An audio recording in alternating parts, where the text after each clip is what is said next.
Ao se abordar o tema do câncer, cabe inicialmente destacar que é um tema até certo ponto pacífico de ser abordado pela doutrina espírita, porque o câncer possui sua matriz fundamentalmente espiritual. Ou seja, é um dos grandes objetos da doutrina espírita lidar exatamente com esse tipo de situação que se manifesta em padrão, em patamar espiritual. O primeiro raciocínio que nos vem à mente quando pensamos no câncer é que, ao longo das encarnações que vamos tendo, eis que as primeiras encarnações fogem ao âmbito do nosso alcance, da nossa análise, eis que nem tudo o Criador permite que nós conheçamos, mas entende-se que as primeiras encarnações foram realmente há milhares de anos, para praticamente todos nós, alguns oriundos de outros planetas, outros deste planeta mesmo, mas não é o momento agora de se adentrar nesse tema mais profundo. A questão é que a cada encarnação, se nós olharmos para a história e pensarmos nos erros, nos crimes, nos despautérios cometidos em épocas remotas, se nós pensarmos naquilo que se fazia na época da Idade Média, naquilo que se fazia na época da Revolução Francesa, e se pensarmos ainda mais para trás e um pouco mais para frente, a nossa primeira reação será a reação mais natural do mundo. Puxa vida, quantos débitos que aquele pessoal adquiriu com todos aqueles crimes. O problema é que aquele pessoal somos nós. Nós estamos reencarnando. Então, aqueles que nós vemos na história, não digo na história famosa, notória, porque não necessariamente fomos personagens famosos. Aliás, a esmagadora maioria de nós não fomos. Mas a questão é que todos esses despautérios e crimes, nós é que cometemos naquelas épocas remotas. Muitas vezes vamos nos ver em livros como personagens anônimos, muitas vezes não vamos nos ver, mas a verdade é que nós cometemos muito daquilo que hoje nós consideramos absurdo. Éramos nós que estávamos lá. Então a primeira pergunta que surge é a seguinte: o que poderá realmente ser um remédio poderoso que possa recompor aqueles perispíritos dilacerados, aqueles perispíritos maculados e marcados por tantos crimes? A primeira resposta que nos surge é o câncer. O câncer possui uma natureza, me refiro ao câncer como um todo, tanto aquele que se obtém a cura, quanto aquele que não se obtém a cura e redunda na desencarnação.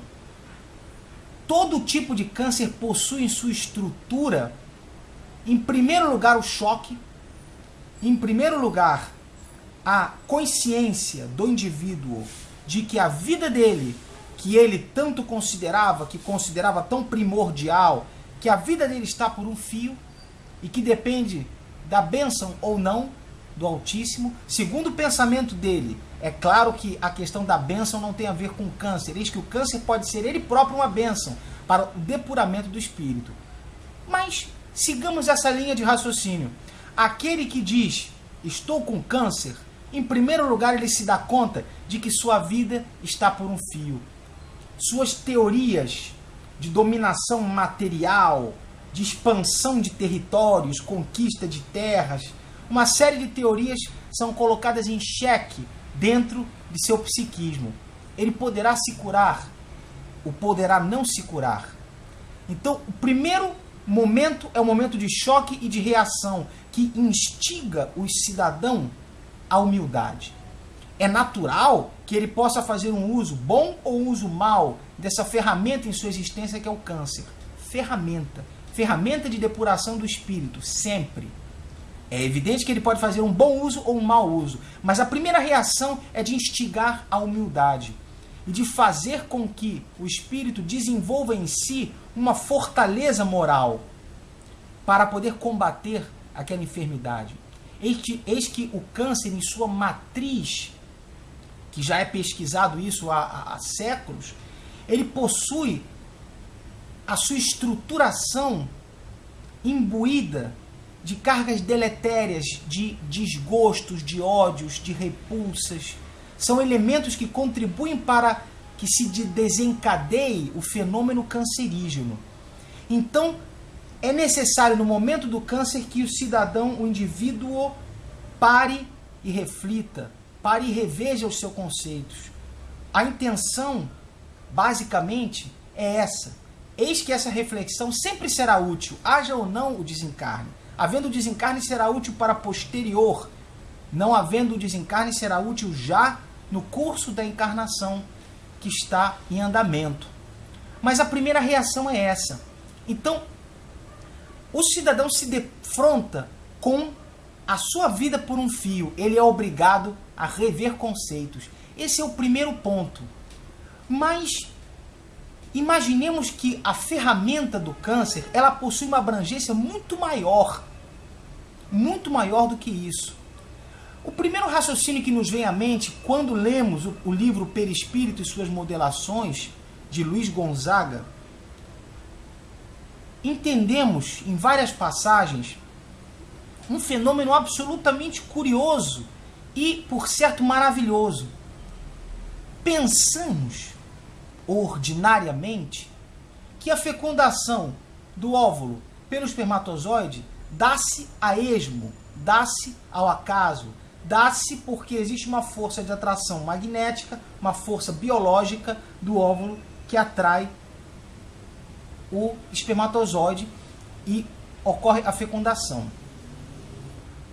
Neste livro, Luiz Gonzaga, porém, nos prova e nos demonstra que existe uma carga magnética peculiar aos espermatozoides que faz com que alguns espermatozoides estejam mais propícios a essa fecundação e ao posterior cumprimento das leis de causa e efeito que traz aquele espírito.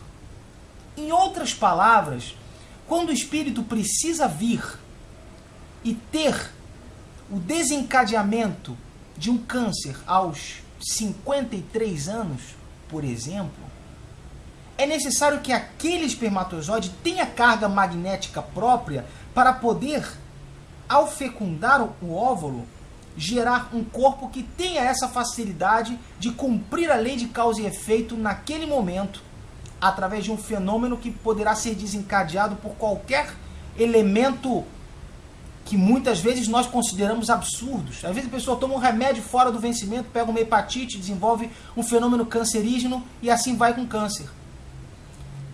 Um fenômeno, às vezes insignificante, ocasiona a desencarnação por uma enfermidade, para não falar em acidente, mas por uma enfermidade, porque o germe daquela enfermidade encontrava-se desde a fecundação. Aí é que nos explica nesse livro a ideia interessantíssima de que na reencarnação de um determinado espírito existe uma programação da lei de causa e efeito, que podemos chamar de programação kármica, ainda que não sejam sinônimos, mas vamos usar esse termo para simplificar. Eis que a ideia do sânscrito, do karma, impõe um pagamento impreterível, que na verdade não corresponde à lei de causa e efeito. Já que Jesus disse, o amor cobre a multidão de pecados. Com o amor diminuímos o karma, então já não há mais karma na noção do sânscrito. A lei de causa e efeito se adequa melhor. Mas utilizemos a palavra karma para título de compreensão direta, como sinônimo da lei de causa e efeito, somente para efeitos didáticos. Então, quando há, voltando ao tema, quando há uma encarnação, uma reencarnação que precisa ocorrer cumprindo uma determinada lei de causa e efeito, existe um processo de imantação magnética. Os mentores auxiliam a que esse processo se dê em nível, em patamar embriogênico. Quando aquele óvulo fica imantado da energia necessária para atrair a fecundação, a própria mulher sente em si fenômenos biológicos, fenômenos bioquímicos, sensações que lhe indicam que a fecundação vai ocorrer. aquele momento de abertura. Muitas vezes a própria mulher sente isso em nível impossível de ser explicado, mas que ela pode perceber. Então essa imantação vai atrair não qualquer espermatozoide, mas aquele exato que vai fecundar e vai gerar o corpo necessário, aquele espermatozoide imbuído das vibrações necessárias para aquela fecundação, cujo espermatozoide é também imantado e auxiliado pelo plano espiritual. Quando falamos isso, pode parecer estranho para o leigo, para aquele que de repente se depare com este vídeo, como se fosse o primeiro vídeo espírita que assiste. Pode lhe parecer estranho que a espiritualidade participe desses processos, mas eis que a responsabilidade de uma reencarnação, a trajetória que um espírito, muitas vezes missionário, outras vezes encarregado de missões, desempenho de atividades importantes para o seu núcleo, para a sua família, para a sua sociedade, enfim, encarnações importantes precisam de uma organização magnética para que o seu sucesso em patamar biológico se configure. Não podemos deixar correr a esmo. Não existe o acaso e o a esmo na espiritualidade. Os nobres espíritos, os grandes mensageiros, participam destas encarnações onde há necessidade do cumprimento de determinadas leis de causa e efeito. Então aquela fecundação ocorre e traz em si o germe do câncer desde o seu nascedouro, o que explica que nem todas as pessoas que fumam morrem de câncer no pulmão. E as pessoas que morrem de câncer no pulmão, que desencarnam, por assim dizer, desta enfermidade, nem todas fumam. O que prova que necessariamente o fumo não causará o câncer de pulmão, ele facilitará onde houver a predisposição, mas ele não ocasionará necessariamente, pois se ele necessariamente ocasionasse, todas as pessoas que fumam necessariamente deveriam desencarnar de câncer de pulmão em 100% dos casos, o que não é o que ocorre, não é verdade. Portanto, a questão do câncer precisa ser analisada, em princípio, a partir do plano espiritual. Em nossa história de encarnações e encarnações, nossa trajetória é bastante longa, oriunda, como já falei, de outros planos, e deste também, principalmente, eis que os planos, ou os planetas, melhor assim dizer, são solidários, existe intercâmbio, as experiências são trocadas. Pessoas que desencarnam em outro planeta vêm reencarnar aqui, muitas vezes trazendo ideias novas, trazendo concepções mais modernas, genialidades inexplicáveis, às vezes primitivismos também, porque eis que às vezes há espíritos que estão encarnando na Terra pela primeira vez, oriundos de planos inferiores. Tanto é que Kardec, no Livro dos Espíritos, num determinado ponto, que agora em exato não me recordo, questiona esse ponto e os espíritos respondem: muitos de vós estáis na Terra pela primeira vez. E Kardec, então, mordido por sua curiosidade construtiva e genial, indaga: por que meios, por que elementos conseguimos perceber que um espírito está encarnado pela primeira vez na Terra? Os espíritos, então, de forma seca, como lhes é peculiar, pois eles não precisam fazer média com ninguém, de forma seca os espíritos respondem, redarguem: nenhuma utilidade há em se saber